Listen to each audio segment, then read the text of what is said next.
नमस्कार, knocking-news.com में आपका स्वागत है। मैं हूं गिरिजेश वशिष्ठ। मैं बात कर रहा हूं कि जुकरबर्ग ने एक बड़ा फैसला लिया है और वो फैसला भारत को बर्बाद करने वाला फैसला है। इस फैसले में जुकरबर्ग ने सीधे सीधे एक बड़ा प्रोग्राम ख़त्म कर दिया है। क्या प्रोग्राम? फेसबुक एक फैक्ट चेक प्रोग्राम चलाता था। फैक्ट चेक प्रोग्राम ये था कि दुनिया भर के जो इंडिपेंडेंट लोग हैं, अलग अलग विश्वास के लोग, उन लोगों को, मीडिया संस्थानों को उसने अधिकृत किया हुआ था कि जो सोशल मीडिया पे झूठी खबरें आती हैं उनकी वो जांच करें और जांच करने के बाद हकीकत जनता तक पहुंचाएं। उसमें इंडिया टुडे का फैक्ट चेक था, आप जानते हैं, विश्वास न्यूज़ का फैक्ट चेक था। सारे बड़े बड़े इंपॉर्टेंट जो मीडिया ऑर्गेनाइजेशंस हैं, इनका ये फैक्ट चेक होता था। यानी ये सच और झूठ की जांच करने वाला एक सिस्टम था। हम लोग भी उसी के फैक्ट चेक से, जैसे बांग्लादेश में झूठी खबरें हिंदुओं पे अत्याचार की बहुत सारी आ गई थी अचानक, तो हमने उसका फैक्ट चेक किया कि 30-40 ये वाली तो गलत है साहब, बाकी का पता नहीं। तो उस फैक्ट चेक सिस्टम को ही जुकरबर्ग ने बंद कर दिया। जुकरबर्ग कह रहा है कि हमको अब फैक्ट चेक नहीं चाहिए, हम फैक्ट चेक नहीं करेंगे, इसका उसने ऐलान कर दिया है। और इस ऐलान के साथ ही एक बड़ी समस्या खड़ी हो गई है। समस्या ये हो गई है कि फैक्ट चेक को बंद करने के बाद जुकरबर्ग ने ऐलान किया है वो कम्युनिटी नोट्स वाली व्यवस्था जो ट्विटर में है वो लागू करेगा। अब इन दोनों व्यवस्थाओं में अंतर क्या है? फैक्ट चेक में ये होता था कि जो मीडिया हाउसेस थे, अलग अलग तरह के डाइवर्स मीडिया हाउसेस, वो किसी भी चीज़ की पहले जांच पड़ताल करते थे और उसके बाद बताते थे ये खबर झूठी है, ये जो वीडियो प्रसारित किया जा रहा है यहाँ का नहीं वहाँ का है, ये ब्राज़ील की बाढ़ का वीडियो है जिसको भारत की बता दिया गया है। इस तरह की चीज़ें उसमें होती थीं। और इसके पीछे एक बड़ी इकोनॉमी थी। इकोनॉमी ये थी कि जिन जिन मीडिया हाउसेस के ज़रिए ये फैक्ट चेक होता था, उन मीडिया हाउसेस को बहुत सारे व्यूज़ मिलते थे। कैसे? फेसबुक का एल्गोरिदम फैक्ट चेक वाली चीज़ों को आगे बढ़ाया करता था ताकि लोगों को हकीकत पता चल सके कि फेसबुक पे या व्हाट्सएप पे या इंस्टाग्राम पे जो गलत जानकारियाँ पोस्ट की गई हैं उनकी सच्चाई क्या है। और ये जो इंडिपेंडेंट फैक्ट चेकर होते थे, ये बाकायदा आपकी पोस्ट को भ्रामक जानकारी होने के कारण फेसबुक से ब्लॉक भी करवा दिया करते थे, हटवा दिया करते थे। यानी एक कंट्रोल सिस्टम था कि जैसे ही कोई जानकारी आएगी, ये सारे के सारे जो एक्सपर्ट हैं इनको फेसबुक भी इनको भेज देता था और वो बताते थे झूठी है सच्ची है।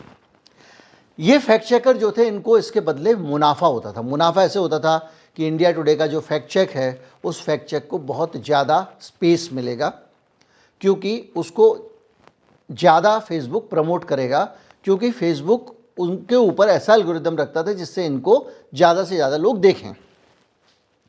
अब ये विड्रॉ हो जाएगा। विड्रॉ होने का मतलब ये है कि जो इंडिपेंडेंट फैक्ट चेक करने वाली कंपनियां हैं उनकी रोजी रोटी का संकट खड़ा हो जाएगा। इंडिया टुडे का और आज तक का फैक्ट चेक का अलग से डिपार्टमेंट है। विश्वास न्यूज़ तो पूरी वेबसाइट ही फैक्ट चेक पे बेस्ड है। आपका जुबेर जो है, जिसका जो है वो भी, उनका भी फैक्ट चेक है। और ज़्यादातर फैक्ट चेकर थे वो एक तरह से इसलिए किरकिरी थे दुनिया भर के षड्यंत्रकारियों की कि वो झूठ की पोल खोल देते थे। और जब झूठ की पोल खुलेगी तो शहंशाहों को बुरा लगता है और इसीलिए ये तरीका निकाला गया, इनको रास्ते से हटा दिया जाए। यानी अब फैक्ट चेकर नहीं होंगे। तो मैंने आपको बताया क्या व्यवस्था होगी? कम्युनिटी नोट्स की व्यवस्था होगी। कम्युनिटी नोट्स की व्यवस्था क्या है? इस व्यवस्था में ये होगा कि आपने देखा वहाँ पे ट्विटर पे या फेसबुक पे ही आ जाते हैं कि ये पोस्ट देखा, एक आदमी भड़काऊ और झूठी बात लिख रहा है। जैसे मोहन भागवत ने कहा कि भारत को आज़ादी अभी मिली, या कोई लिख देता ऑस्ट्रेलिया पहले अस्त्रालय था और वो समय के बाद में धीरे धीरे करके उसका नाम ऑस्ट्रेलिया हो गया। तो ये जब वहाँ लिखा जाएगा और एक फैक्ट के तौर पे लिखा जाएगा, तो अब क्या होगा? फैक्ट चेक नहीं करके क्या होगा? कम्युनिटी नोट्स जो है उस पर डिपेंड है। तो कम्युनिटी नोट्स क्या होता है? आपने देखा कि ये बकवास है, आपने लिख दिया ये झूठ है। दूसरे आदमी ने भी लिखा झूठ है, 10 आदमी ने लिखा झूठ है। फिर वो अपने यहाँ रिव्यू करेंगे और रिव्यू करने के बाद वो कहेंगे कि मेजॉरिटी में लोग लिख रहे हैं झूठ है, तो वो आपका जो भी रिव्यू पोस्ट है उसके साथ नीचे एक नोट लगा देंगे, कम्युनिटी नोट, कि भैया ये जो जानकारी है इसको लोग झूठा बता रहे हैं और ये झूठी है, इस पर भरोसा मत करना। उनका कहना यह है कि ये फ्रीडम ऑफ एक्सप्रेशन के हिसाब से उनकी भी बात जा रही है और इनकी भी बात जा रही है, हम किसी की बात को रोक नहीं रहे हैं, ठीक है। इसका एक एंगल समझिए, जो पॉलिटिकली सेंसिटिव इन्फॉर्मेशन है, जैसे नेहरू जी के पिताजी का नाम या नेहरू जी का नाम कुछ गयासुद्दीन वगैरह कुछ लोग बताते हैं ना, भारत 99 साल की लीज पे है, ऐसा बताते हैं। तो ये सब बताने वाले जो लोग हैं, अगर इन्होंने कुछ डाला वहाँ पे, और बताने वाले लोग बड़ी पॉलिटिकल पावर हैं, उनके पास बड़ी आईटी सेल है, सोशल मीडिया सेल है, हज़ारों लोगों की उनके पास ट्रोल आर्मी है, 2-2 रुपये में वो, तो पता चलेगा कि वो जो उन्होंने झूठ लिखा है वो ट्रोल आर्मी उसको सच घोषित कर देगी और दूसरे आदमी ने जो सच लिखा है उसको झूठ घोषित कर देगी। तो पता चलेगा कि फेसबुक पे एक झूठी जानकारी पड़ी है जिसको वो सही मान रहा है, और सच्ची जानकारी पड़ी है उसको वो झूठ मान रहा है, क्योंकि आईटी सेल के खेल और झूठ को सच बताने का एक पूरा सिस्टम हम लगातार देखते चले आ रहे हैं। इसका असर क्या होगा? इसका असर ये होगा कि जो सच है वो सापेक्ष हो जाएगा शक्तिशाली लोगों के हाथ में। आज भारतीय जनता पार्टी का बहुत बड़ी पावर है, मान लीजिए उसका आईटी सेल बड़ी है, तो वो अपने झूठ को डालेगा और उसको वैलिडेट भी करवा देगा, क्योंकि उसके पास तो ट्रोल आर्मी है। आपको तो पता ही है इन लोगों के, राहुल गांधी के और मोदी जी के लाखों लाख फॉलोअर्स फेक मिले थे, फर्जी पाए गए थे, पता है आपको, उस पर भी हमने वीडियो बनाया था। तो वो जो फेक फॉलोअर हैं वो क्या हैं? वो कंप्यूटर के रोबोट्स हैं। एक बार कंप्यूटर में आपने कमांड दे दी, कंप्यूटर 5 मिनट 10 मिनट बाद जाके कुछ अपनी तरफ से ट्वीट करता रहेगा। आप देखते होंगे एक ही ट्वीट 50 लोग कर रहे हैं, एक ही बात बोल रहे हैं, आता है ना, कई बार स्क्रीनशॉट लगा देते हैं लोग। तो उनका तो राज हो जाएगा हिंदुस्तान में। अब होगा क्या कि जो मान लीजिए सीपीएम है या कोई छोटी और पार्टी है, ये पार्टी अपना कोई भी जानकारी है इसकी, तो इसकी कोई भी झूठी घोषित करवा देगा और कोई भी सच्ची को झूठी कर देगा। तो ये जो कम्युनिटी नोट्स वाला सिस्टम लेके आया जुकरबर्ग, ये अपने आप में एक खतरनाक सिस्टम है। दिखने को कह रहा है कि ये तो फ्रीडम ऑफ एक्सप्रेशन हम ला रहे हैं, लेकिन ऐसा नहीं है। इसके ज़रिए वो दुनिया भर में डेमोक्रेसी को डिस्टर्ब करने वाली फोर्सेस हैं, जो ख़ास तौर पर सत्ता में बैठे हुए लोग हैं, जिनके सहारे फेसबुक का साम्राज्य बढ़ रहा है। भारत में टिकटॉक बैन हुआ, सब जानते हैं टिकटॉक नंबर 1 बनने वाला था अगर वो बैन नहीं हुआ होता, और टिकटॉक को अलग अलग जगहों पर बंद किया गया ताकि फेसबुक नंबर 1 रहे। दुनिया जानती है टिकटॉक ने ऐसा कुछ नहीं किया था जिसके आधार पर किसी देश में उसको प्रतिबंधित कर दिया जाए, सिवाय इसके कि वो चीनी है। दुनिया भर का चीनी माल आ रहा है, चीन का सबसे ज़्यादा माल हम इंपोर्ट कर रहे हैं। उसके इलेक्ट्रॉनिक सामान में क्या लगा है हमको पता नहीं। 50-50 रुपए के इलेक्ट्रॉनिक सामान में कौन सा जासूसी उपकरण लगा है हमको पता नहीं। लेकिन चीन का टिकटॉक हम बैन कर देंगे। क्यों? क्योंकि जुकरबर्ग हमको मदद करेगा। तो जुकरबर्ग ने, जो सत्ता में बैठे हुए शक्तिशाली लोग हैं, जो टेक्नोलॉजी से खेलने के लिए महारत भी लगते हैं, जिसका बहुत सारे पैसे हैं, बहुत सारे ट्रोल हैं, उनकी गोद में फेसबुक को डाल दिया है। अब फेसबुक पे वो दिखाई देगा जो ये जो सुपर एक्टिव डेडिकेटेड टीम जो कर रही हैं।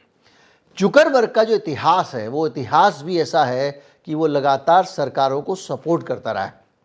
मैं आपको बताता हूँ कैसे। ये जो फेक जानकारी फैलने का सिलसिला शुरू होगा, ये सिलसिला आपको अलग अलग मुद्दों पे, जाति के मामलों पे, धर्म के मामलों पे, सांप्रदायिक दंगों के मामलों पे और तरह तरह की हिंसा फैलाने के मामलों में मदद करेगा।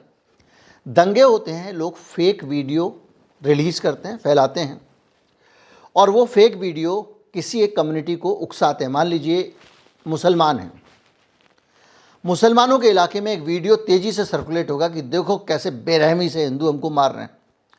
वो वीडियो कहीं का किसी थाईलैंड वाईलैंड का होगा, किसी और जगह का होगा, या किसी पुराने दंगे का होगा, और उसको भड़का के आएगा। तो जो लोग देख रहे हैं उनका खून खोल जाएगा। उसमें कुछ नौजवान कहेंगे कि आर या पार हो जाए, और उनको कोई लड़का हिंदू घूमता हुआ दिख जाएगा अकेला, लपेट लेंगे। और दूसरी कम्युनिटी में भी ये होगा हिंदुओं के बीच में कि जिस हिंदू का खून न खोले, खून नहीं वो पानी है, देखो मुसलमान कैसे कर रहे हैं, देखो ये, और वो वीडियो सर्कुलेट हो गया इस कम्युनिटी में। ऐसा झूठा माल खूब सारा दिल्ली के सीलमपुर के दंगों में शेयर हुआ था। इस सामग्री को सरकार की तरफ से प्रशासन ने चिट्ठी लिखी कि फेसबुक जी इसको तुरंत हटाइए क्योंकि ये जानकारी दंगे फैलाने का काम कर रही है। लेकिन सिस्टम में जो संविधान के हिसाब से ब्यूरोक्रेसी काम करती है उसको दंगे फैलने से रोकना है, उसका काम है। मीडिया की हमेशा से भूमिका ये रही है कि जब प्रशासन कुछ कहे तो उसके साथ हो जाओ क्योंकि वो दंगे रोकने के लिए काम कर रही होगी। लेकिन दुर्भाग्य से कुछ राजनीतिक शक्तियां प्रशासन के ऊपर हावी हो गई हैं। अब इधर से अधिकारी, ऐसा लगता है कि चिट्ठी लिख रहे होंगे कि ये भड़काऊ कैंपेन हटाओ, दूसरी तरफ कुछ लोग जिनको उससे पॉलिटिकल फ़ायदा हो सकता है वो कह रहे होंगे लगा रहने दो, तो वो लगा रह गया। और ये कोई नई बात नहीं है क्योंकि इस पे खुलासे हो चुके हैं, साफ साफ पोल खुल चुकी है। एक टी राजा सिंह है, उनका एक भड़काऊ भाषण था, हिंदू मुसलमान की आग लगाने वाला भयंकर आग लगाऊ भाषण। वो भाषण का वीडियो फेसबुक के ऊपर लगातार वायरल हो रहा था। वहाँ जो उनकी टीम है उसने उसको रिस्ट्रिक्ट कर दिया, रोक दिया। रोकने के बाद में एक अनखी दास है, ये खबर पूरी छपी है बाकायदा, अलग अलग हवालों से, अलग अलग रेफरेंस से। अनखी दास उस समय फेसबुक की पब्लिक पॉलिसी की हेड होती थी। पब्लिक पॉलिसी क्या होती है? पब्लिक पॉलिसी ये होती है कि एक विभाग होता है फेसबुक के अंदर जो ये तय करता है कि जनता के बीच में फेसबुक किस तरह से बिहेव करेगा, जनता के नज़रिए से या जनता के बीच में कैसे जाएगा। यानी कुल मिला के न्यूज़ कैसी जानी चाहिए, फला चीज़ कैसी जानी चाहिए, बच्चों का कंटेंट होना चाहिए कि नहीं होना चाहिए, वगैरह वगैरह। अनखी दास ने कहा कि टी राजा सिंह का ये जो भड़काऊ बयान है इसको चलने दो। टीम के लोगों ने कहा इससे देश में आग लग जाएगी। अनखी दास ने कहा इससे हमारे बिजनेस इंटरेस्ट प्रभावित होंगे, हमको फ़ायदा हो रहा है, हमको बिजनेस मिल रहा है, हमको नुकसान हो जाएगा। और ये बात वहाँ के जो लोग थे टीम वाले, उन्होंने बाकायदा लीक की कि भैया ये हो रहा है।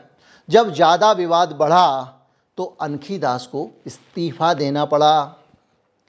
इसी तरह से एक और फेसबुक की विसिल ब्लोअर है, उसने बाकायदा एक इंटरव्यू दिया। वो चाइनीज़ विसिल ब्लोअर थी, नाम था सेफी जांग। उसने बाकायदा एक इंटरव्यू दिया और ये बताया, शिकायत की उसने कि किस तरह से भारत में चुनावों को प्रभावित करने के लिए भड़काऊ और ख़तरनाक सामग्री जो समाज में आग लगाती है वो बांटी जा रही है। उसको बांटने के लिए फेसबुक के अंदर जो मैनेजमेंट है वो मदद कर रहा है। उसमें बाकायदा उसके बाद हिंदू नेशनलिस्ट ग्रुप जो हैं वो फैला रहे हैं भड़काऊ भाषणों को और फेसबुक उसको नज़रअंदाज कर रहा है और ये राजनीतिक दबाव के कारण हो रहा है। सेफी जांग का ये बयान, सेफी जांग का, मैंने बाकायदा आपको इस पर भी वीडियो बनाया था। जो लोग पुराने देखने वाले हैं उनको सब पहले से पता है। खैर, इसके साथ साथ इसके अलावा फेसबुक के ऊपर ये आरोप लगा था कि उसने जब किसान आंदोलन चल रहा था तो किसान आंदोलन से जुड़ी हुई बहुत सारी जानकारियाँ, बहुत सारे ट्वीट, किसान नेताओं के ट्वीट हटा दिए, उनको गायब कर दिया। और इसके पीछे तर्क ये दिया गया कि राष्ट्रीय हित के खिलाफ हैं, इसलिए इनको सेंसर किया गया है।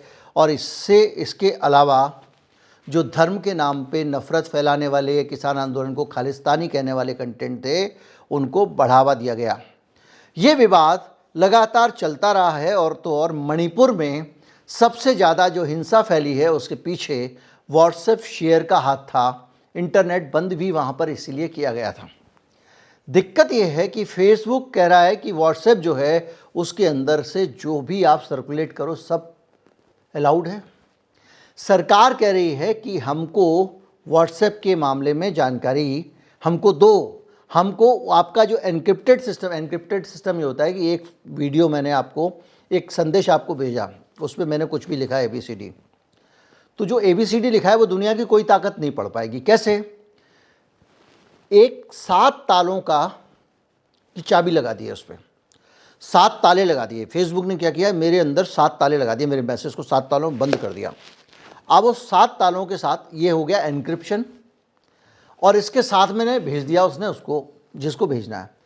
अब इसके बीच में खुद फेसबुक मेटा भी इनको पढ़ नहीं पाएगा। जिस आदमी के पास ये पहुंचेगा वही पढ़ पाएगा। तो इसमें जो है ये जो इंक्रिप्शन होता है, इसको सरकार कह रही थी इन 7 तालों की एक एक चाबी हमको भी दे दो, तो हम जब चाहेंगे तब इसके अंदर से जिसका मैसेज पढ़ना पढ़ लेंगे। फिर सरकार ने कहा कि आप हमको जो है कुछ नहीं दे सकते, तो ये बता दो कि ये मैसेज फला वाला शुरू कहाँ से हुआ था, कि मतलब पहली बार ये भड़काऊ मैसेज कहाँ से आया था। तो आपने देखा होगा एक सिस्टम बना है, अगर आप कोई मैसेज शेयर करते हैं, चाहे फेसबुक का करें, ये नोटिस किया होगा आपने, तो उसका जो लिंक होता है, उस लिंक के आगे बहुत सारी जानकारी लिखी होती है, हचड़ कचड़ पचड़ भचड़, जिसको आप पढ़ नहीं सकते हैं। एक मैसेज, उसका आगे मान लीजिए जैसे URL, उसके बाद में जान लीजिए कोई वीडियो है फेसबुक पे, तो वीडियो का नंबर, उसके बाद में क्वेश्चन मार्क, ऐसे ऐसे करके, फिर क्वेश्चन मार्क के बाद में ऑब्लिक लगा के बहुत सारा कुछ लिखा होता है, गार्बेज टाइप का एक लंबा सा ट्रेल होती है। उस ट्रेल से आप पता लगा सकते हैं कि ये वाला मैसेज कहाँ से कहाँ शेयर हुआ होगा। मेरे YouTube का वीडियो भी अगर आप शेयर करेंगे फेसबुक पे और वहाँ से कोई शेयर करेगा, तो उसके पीछे जो मेरे वीडियो का URL था उसमें कुछ जुड़ जाएगा। तो उसके बाद इन्होंने ये किया कि उसके ज़रिए आप उसके मूल स्रोत तक जा सकते हैं। ठीक है साहब, अब दिक्कत ये हुई है कि फेसबुक ने भी इसको जोड़ लिया, इसको खोल लिया ताले को अपने आप। क्या किया कि जो फेसबुक के बिजनेस वाले लोग हैं, उन बिजनेस वाले लोगों का डेटा फेसबुक ने खुद रखना शुरू कर दिया। 2021 में फेसबुक एक नई प्राइवेसी पॉलिसी लेके आया। उस प्राइवेसी पॉलिसी में फेसबुक ने हमसे ज़बरदस्ती इस बात की सहमति ली कि वो हमारे डाटा का इस्तेमाल बिजनेस के लिए कर सकता है, और वो सहमति लेना इसलिए ज़रूरी था कि अगर आप वो सहमति नहीं देते तो आप व्हाट्सएप यूज ही नहीं कर पाते। यानी गर्दन पे कनपट्टी रख दी, कनपट्टी पे गर्दन रख दी। कंपटीशन कमीशन ने बाकायदा 200 करोड़ रुपए का जुर्माना फेसबुक के ऊपर लगाया। वो आपको फ्री में सर्विस देता है, 200 करोड़ का जुर्माना उस पर लगाया। आप सोचिए पैसे कहाँ से लाता होगा। और ये जो है लगातार पूरी दुनिया में ये जो फेसबुक है, इसकी विलेन वाली इमेज लगातार बनती जा रही है, और इसके ऊपर दुनिया भर में बहुत सारे मुकदमे हुए हैं, बहुत सारी कार्रवाइयाँ हुई हैं। सबसे पहले बताता हूँ, फ्री बेसिक्स एक सेवा है जो उसने यहाँ पे शुरू की भारत में। ये फ्री बेसिक सेवा क्या थी, इसमें कुछ चुनिंदा वेबसाइट को मुफ्त में एक्सेस करने की परमिशन दी गई। जब आप किसी वेबसाइट को मुफ्त में करने का मतलब ये है कि आपका नेट का डाटा भी नहीं लगेगा। अगर आप उस वेबसाइट पे जाओगे तो आपका डाटा का खर्चा नहीं लगेगा, उतने आपके जीबी जुड़ेंगे नहीं उसमें। ये भारत में नेट न्यूट्रलिटी के खिलाफ था। नेट न्यूट्रलिटी का मतलब होता है कि कोई भी आदमी उसको भी किसी भी चीज़ को एक्सेस कर सके। अब अगर एक कंपनी फ्री में आपको अपनी सेवा देने लगेगी जियो की तरह, तो बाकी कंपनियां तो ठप हो जाएंगी। तो लोग डाटा खर्च करके फिर कोई दूसरे जगह पे जनसत्ता की साइट पे क्यों जाएंगे जब इंडिया टुडे फ्री में मिल रहा होगा। तो इसलिए उन्होंने जो है वो इसका विरोध हुआ। विरोध के बाद में बाकायदा TRAI ने बाद में इसको बैन कर दिया। 2018 में कैम्ब्रिज एनालिटिका वाला डिस्प्यूट हुआ था, बहुत बड़ा डिस्प्यूट था। उसमें ये हुआ कि उसने चुनावी फ़ायदे के लिए फेसबुक का इस्तेमाल किया गया, फेसबुक के डेटा को ले लिया कैम्ब्रिज एनालिटिका ने। भारत में नहीं, अमेरिका के चुनाव में भी गड़बड़ी हुई, और उसने उस डाटा को ले लिया, उस डेटा को लिया, और लेने के बाद में उसके आधार पर उसने बता दिया किसको क्या पसंद है, किसको क्या पसंद है। इसको गाली वाला मैसेज भेजूंगा तो जल्दी से मोदी जी को वोट दे देगा, इसको मैं फला संदेश भेजूंगा तो उसके आधार पर उन्होंने पूरा कैंपेन चलाया। क्लॉगर होते हैं, मैंने क्लॉगर टेक्नोलॉजी पे पूरा वीडियो बनाया। तो वो जो है इस तरह से एक बीजेपी के पक्ष में एक बड़ा माहौल कैम्ब्रिज एनालिटिका नाम की एजेंसी ने बनाया। बाद में कैम्ब्रिज एनालिटिका पकड़ी गई इस मामले में, उसके खिलाफ काफ़ी कार्रवाई हुई और डाटा प्राइवेसी पे एक बड़ी बहस छिड़ी। लेकिन कैरेक्टर पीछे कौन था? यही फेसबुक था। इसके अलावा हेट स्पीच मॉडरेशन वाला विवाद मैंने आपको बताया, प्राइवेसी पॉलिसी वाला विवाद भी बताया, और तो और मेटा ने भारत में लॉबिंग भी की प्रभावशाली लोगों को अपने पक्ष में लेने के लिए। अमेरिका में भी कैम्ब्रिज एनालिटिका विवाद 2018 में उठा और आरोप लगा कि उसने लाखों यूजर का डेटा फेसबुक ने कैम्ब्रिज एनालिटिका को दिया, जिसमें $5 अरब का फेसबुक के ऊपर अमेरिका में जुर्माना लगा था। और उसने इंस्टाग्राम और ये आपका व्हाट्सएप है, इनका जब फेसबुक ने ख़रीदा इनको, तो भी आरोप लगा कि फेसबुक ने इसको इसलिए खरीदा है क्योंकि ये कंपटीशन को खत्म कर रहा है, और कंपटीशन खत्म करने का मतलब ये है कि एक छत्र राज्य अपना स्थापित करना चाह रहा है। फिर से मैं एक बीच में नाम याद दिलाना चाहूँगा, Peter Thiel. Elon Musk Peter Thiel का आदमी है। पीटर टील ने उसको फाइनेंस किया, फंड किया और इतना बड़ा बनाया। जुकरबर्ग को भी पीटर टील ने ही फंड किया, इतना बड़ा बनाया। और ऐसे बहुत सारे लोग जो सत्ता को, सिस्टम को, देश को कंट्रोल करते हैं, उनको उसने खड़ा किया। और तो और ट्रंप को भी पीटर टील ने सपोर्ट किया, पैसे दिए। इस पे मेरा पूरा वीडियो है, कुछ दिन पहले ही आया, हफ्ते भर पहले। खैर, बाकायदा यूरोपियन यूनियन में भी फेसबुक के खिलाफ मुकदमा किया और उसके ऊपर 1.2 अरब डॉलर का जुर्माना लगा आयरलैंड में। और उसने जो है डेटा प्रोटेक्शन रेगुलेटर जो वहाँ का एक्ट है उसका उल्लंघन किया। और व्हाट्सएप में जो डाटा शेयरिंग का मामला है उस पर सवाल उठे, क्योंकि ये बैकडोर से डेटा दे रहा था। रोहिंग्याओं के खिलाफ जो म्यांमार में अत्याचार हुआ है, जुल्म और सितम हुआ है, उनका कत्लेआम हुआ है, जिस तरह से भारत में वो भाग के आए हैं, अलग अलग देशों में गए हैं, उसके पीछे फेसबुक की बहुत बड़ी भूमिका बताई जाती है। और उसने नफ़रत, रोहिंग्या मतलब वैसे एक ख़ास तरह के लोग, एक ख़ास कम्युनिटी जिसको म्यांमार में, जिसके खिलाफ फेसबुक पे नफ़रत फैलाई गई। वहाँ की सत्ता, जो सैनिक सत्ता है, उसको इससे मदद मिली, जैसे हिटलर यहूदियों के खिलाफ नफ़रत फैलाता था।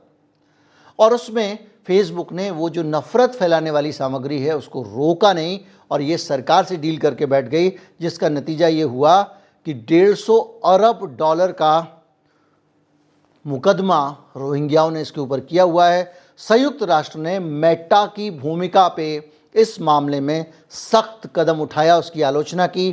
ब्रिटेन में 5 लाख आपका यूरो का जुर्माना लगाया गया है कैम्ब्रिज एनालिटिका मामले में। ऑस्ट्रेलिया में मीडिया हाउसेस के साथ इनका मुकदमा चल रहा है, और अब मीडिया हाउस कह रहे हैं कि तुम फेसबुक पे हमारी खबरें शेयर करते हो तो हमको पैसे दो, और अब फेसबुक वहाँ पर पैसे दे रहा है। तो कुल मिला के जर्मनी में भी इस तरह का मामला हुआ, वहाँ पे हीट स्पीच का मॉडरेशन का मामला था, और वहाँ पर समय रहते नफरती कंटेंट ना हटाने के कारण 20 लाख यूरो का जुर्माना लगा है।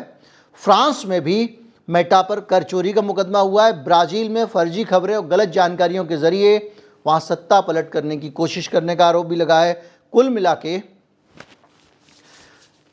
फेसबुक का पूरा कैरेक्टर इसलिए बताना ज़रूरी था कि आप जान जाएं कि ये वो संस्था है जो दुनिया के सत्ताधारी लोग, यहाँ तो बीजेपी के साथ फेसबुक की 60 गांठ एसोसिएशन के 10 मामले आ चुके हैं, और उस पर पूरी तरह से मसले बड़े बड़े उठे हुए हैं।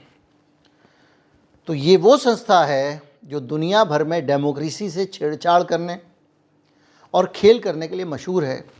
इस संस्था ने जब फैक्ट चेक जैसा सिस्टम हिंदुस्तान में ख़त्म करके एक नया सिस्टम लाई है, तो ये भारत के लोकतंत्र के लिए एक बड़ा खतरा है, और इसलिए इस खतरे को समझने की ज़रूरत है।